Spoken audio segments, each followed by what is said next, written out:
How long have you been ordained, Father? It's been A little bit more than 6 years. 6 years. So, Father James and I have known each other for a long time, since when I was in formation and he first came to visit. And I think Father James is very particular about cleaning. So he was teaching me how to clean, even as I was a student there. And he visited. But on a serious note, Father James is a great priest. And one of the great qualities that he has is his joy, but also his ability to engage people. One gift that he had when we were in formation was that he knew all of our neighbors. So we lived in the city of Philadelphia, right on the outskirts. And we would walk back and forth from our church, which was a block away, from our formation house.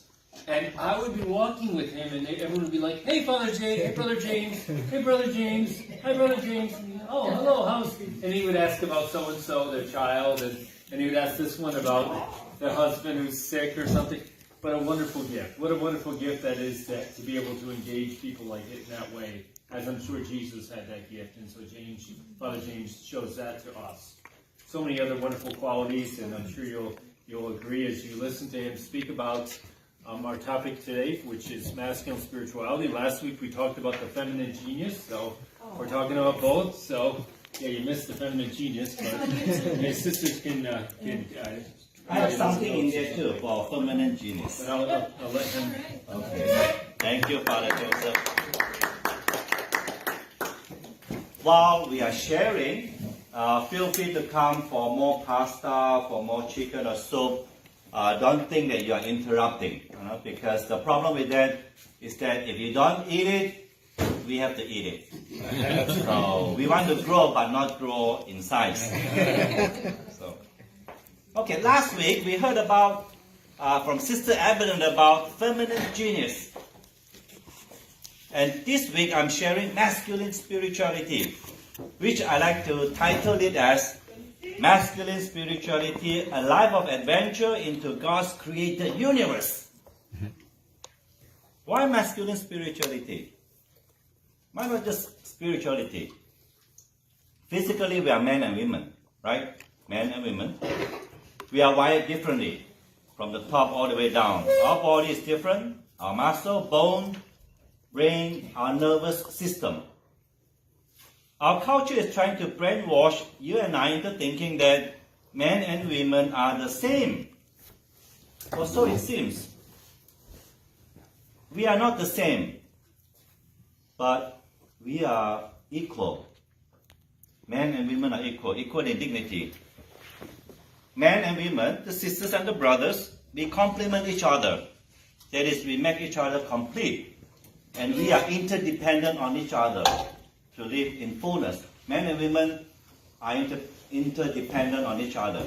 There's a three level. When we grow up, when we were young, we were dependent, right? We were dependent on our parents.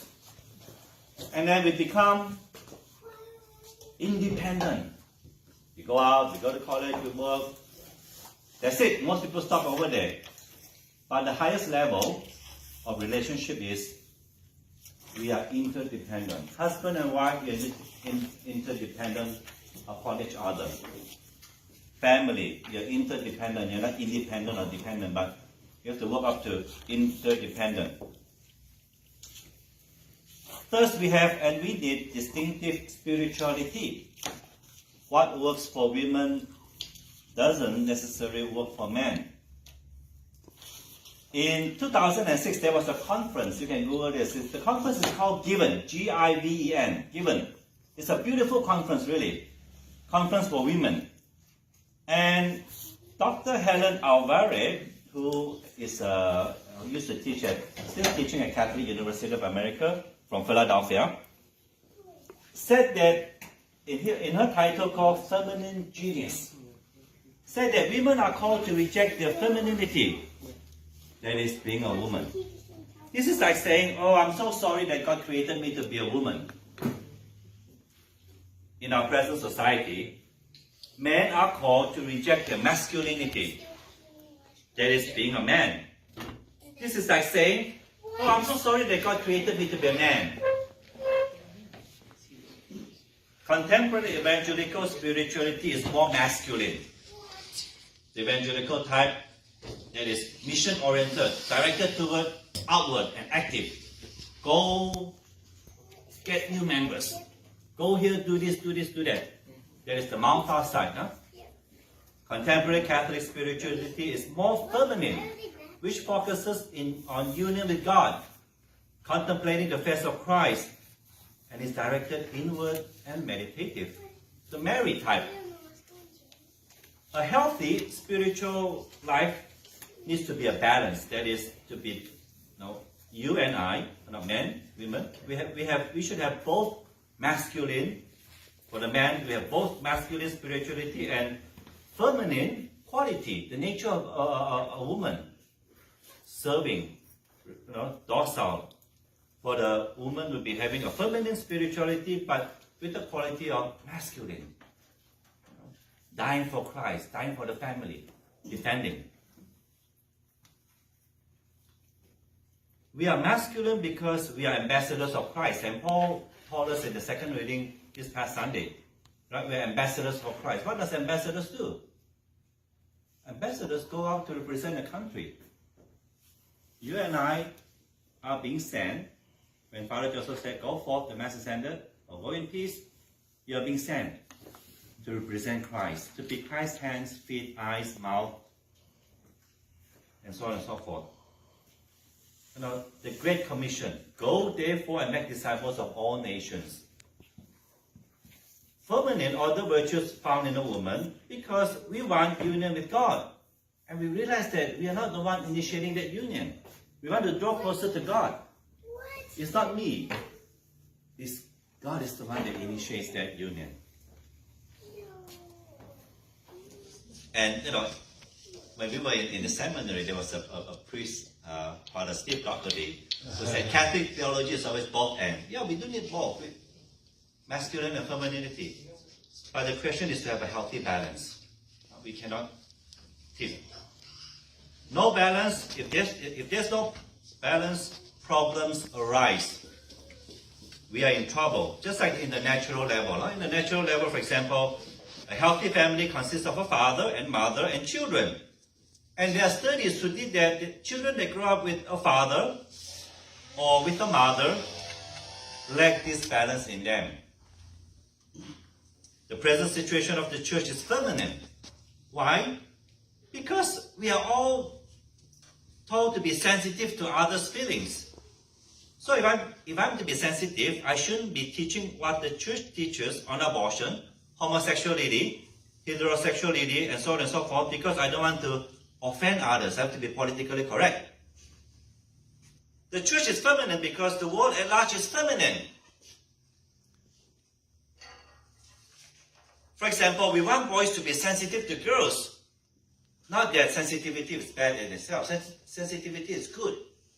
We need to be sensitive to others. We need to empathize with others. And we champion girls to the point of neglecting the boys. That's why they have a study. The study says comparing schools between co-ed schools and all-girls school and all-boys school. They found that the boys perform better in all-boys school than in co-ed school. Because in our public school system, they champion the girls to the point of neglecting the boys. Girls' power. You go, girl. So, a masculine spirituality would emphasize action over theory, service to human community over religious discussions, speaking the truth over social graces, and doing justice over looking nice. Masculine spirituality allows men to become better, more Christ-centered husbands, fathers, and priests even, true disciples of Christ. This is because men are called to fulfill a mission and duty with their lives, which is to provide, to protect, and evangelize God's people, and building and expanding the kingdom of God until the end of time. Many men are making a serious effort to strengthen and deepen their spiritual lives in the midst of life's struggles and challenges. There are also many more who are not. Look around. Look around you. Where are the men? Oh, this is not for me. One reason I think why the family or the church is in crisis is that men are not being men of God. As men, we like to make excuses. Oh, I don't have time. This is not for me. Oh, this is for my wife. No, honey, you go. This is for you. Or blame others. The woman that you gave me. Oh, because the weather, because of the soup, everything. All kinds of excuses. As men, we are comfortable in putting the minimum. We'll punch in, punch out. And think that we will go to heaven. Let my wife do this or go to the church or something. Men often say that women are the ones who are spiritual, forgetting that they are the priests in the home, the church, and in our culture. The main responsibility of the priest is to offer sacrifice of the Mass.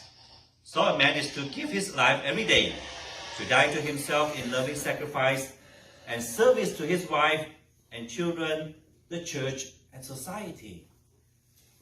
Man must live our spirituality from the cross of Jesus Christ, because the image of Christ crucified is the fulfillment of what it means to be an authentic man of God, to die for everybody. We must not be afraid to break ourselves open and pour ourselves out in love, just as Christ did on Calvary. How are we going to do that? We have to learn. You don't know how to walk, you have to learn how to walk, right? Learn from who? How am I going to be a man? Learning from my father. If this is not possible because of what they call the father's wound, then we look for good male role models to imitate. Man knows how to learn how to be a man through the father. The daughter learned how to be a woman from the mother. And in St. Jude Cathedral, when I was in Florida, and this is when Father Joseph was there too, they had a program called All Pro Dads. It's a program for spirituality for the men. They meet once, I believe, once a week. Was it once a week or once a week? In the morning. Yeah, in the morning they have donut and coffee. And then they will talk about men's topic. But the difference is that now most of all the fathers that goes to this group, they have children in the school, in the Catholic school, right on the premise. And if the father doesn't have a son, right, the father will pick one of the students from the class, especially the father passed away or something, or for whatever reason, will pick that child to be his son. Will bring that child to the meeting, so that child has a role model. That child, that boy who didn't have a father, is not being left out. The saints are good role model, especially Saint Joseph, being docile, obedient. Man needs to be obedient too. Docile to God. Sometimes men speak so much. One of the reasons I know everybody is that because I talk too much. I gotta talk to everybody. That's why I know everybody. We can definitely learn from the best model for masculine spirituality, that is Jesus Christ, the Son of the Father. Jesus says in the Gospel of St. John, the works that the Father gave me to accomplish, these works that I perform testify on my behalf that the Father has sent me. Moreover, the Father who sent me has testified on my behalf. And then he goes on, I came in the name of my Father. How important is that? My Father. Masculine. Elsewhere in the Gospel, we hear Jesus says, I've come to do the Father's will. When he appointed St. Peter to be first Pope, to be the Vicar of Christ, he said, my Heavenly Father has chosen you. And also his constant referencing to the Father. The Father and I are one. The example that Jesus gives us is that he prays. Jesus prays, man turned it to pray. Just don't do. That doesn't work. We have to learn from women to be docile, to pray, to have a union with God. If you keep on doing, you're running out of gas. He travels to preach the gospel by his words, and not only what he said, what he did too. Calling the Pharisees and scribes to task, saying that, woe to you, Pharisees. You're lengthening your vessel, you're putting extra burden on people. Jesus got involved with people. As priests especially, we need to get involved with people. Jesus is not afraid of touching them. Today, you touch a little child, you're in trouble. We are afraid of doing, the father said, hey, no problem, get up. The father lacks sometimes emotion, building with the son, with the children. Jesus is not afraid of healing them, challenging them. Go and sin no more. That's what we need to do too. Challenging others. And then he ended up praying. There was a holy priest by the name of Father Patrick Branham. He was a Jesuit. He lived in Philadelphia. He gave us a retreat. And during the retreat, he told us about his experience when he was in Germany studying. And his director, superior at that time, he was a priest already. He said, his priest was telling him, he said, Patrick, I know you're a good man. I know you'll be a good priest. But I need you to be a father. Like that. And he said, he raised his voice, I need you to be a father. Not only a man, I need to be a father. Men have to embrace the cross. Because Jesus embraced the cross. Know yourself. Know your strength.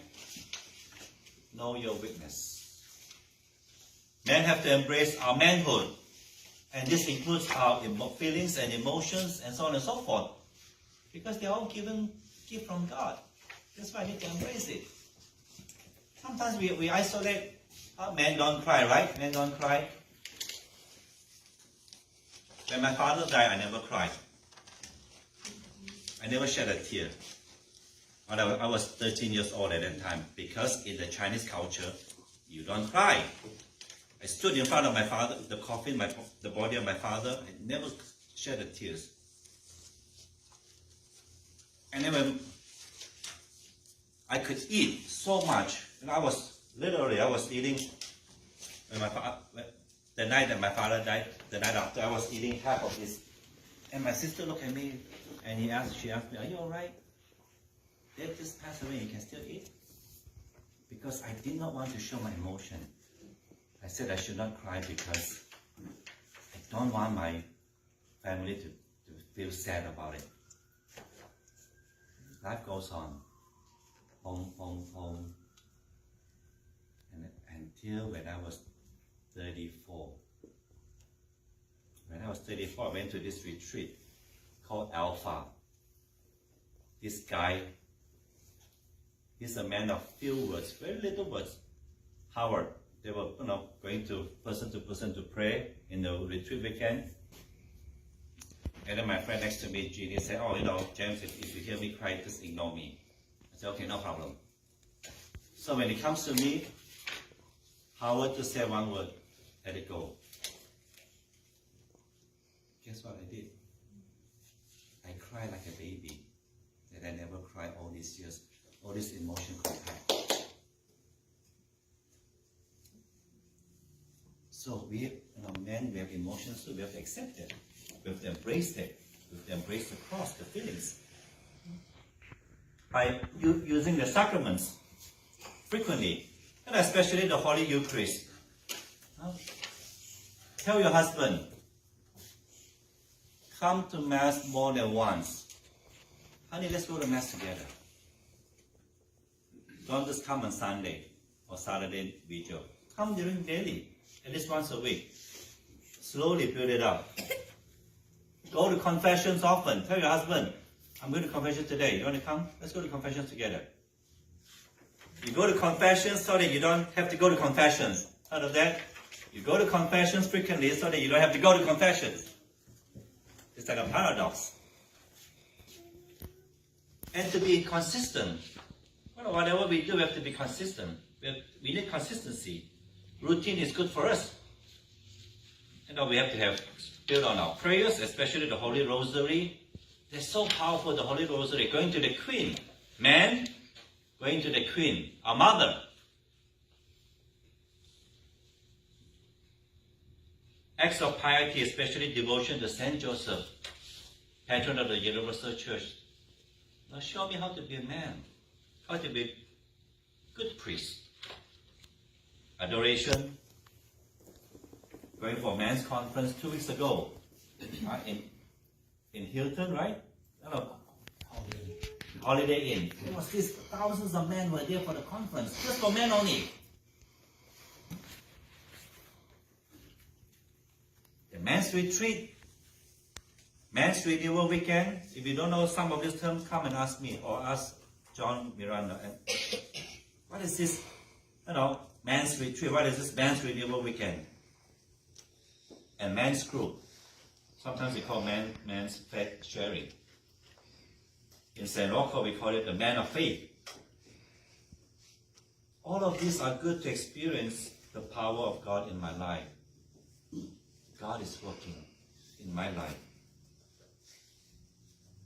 Like the men's retreat, the men's conference, the men's renewal weekend, those are good, but they are not consistent enough. There's like once a year.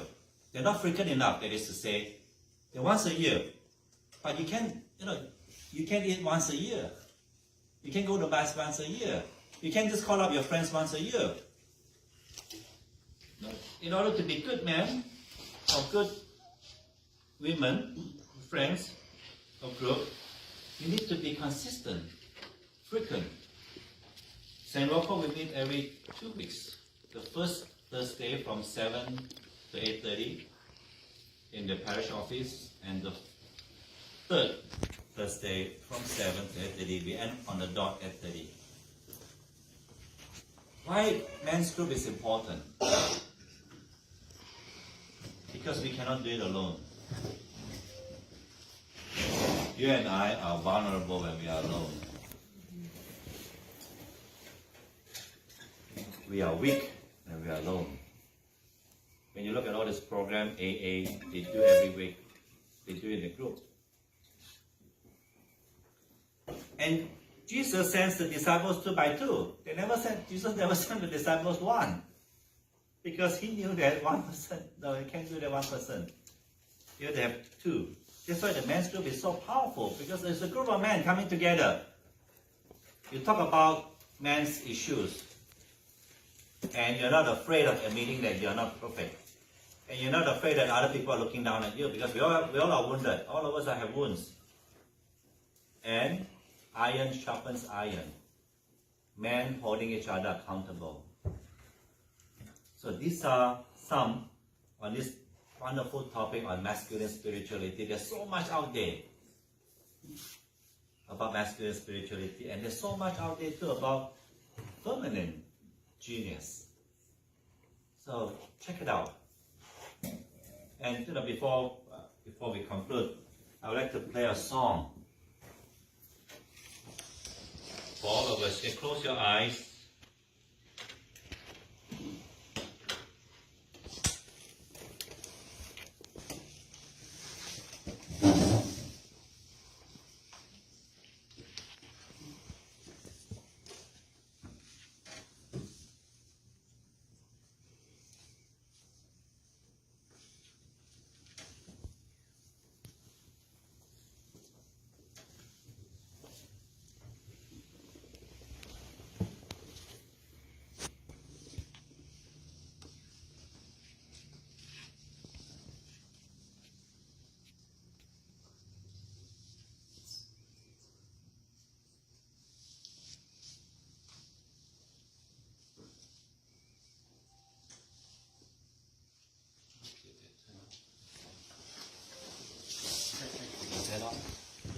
Okay, great.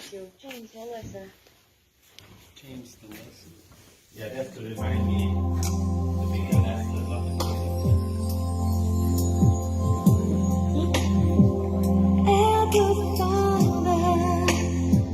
how I love you.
3 questions. One thing, don't give up on your husband.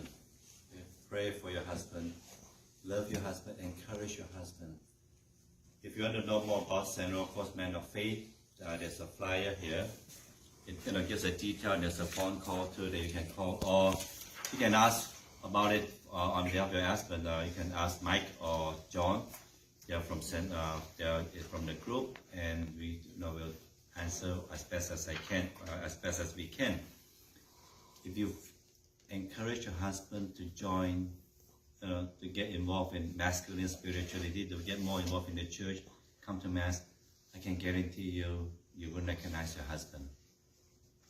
You will say, is this the husband? Is this the man that I married? Because that will be the best husband you can ever have. One that loves God, loves you as you are, and one that compliments you in every way. One that is not afraid of laying down his life for his church, the family.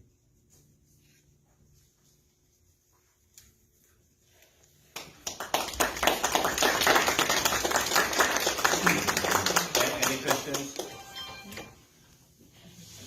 Yeah, I'd just like to, if I can just say, I'd like to also invite you to the St. Rocco Men of Faith group. For the ladies here, invite your husbands. For the men here, I'd love to meet you afterwards. My name is John.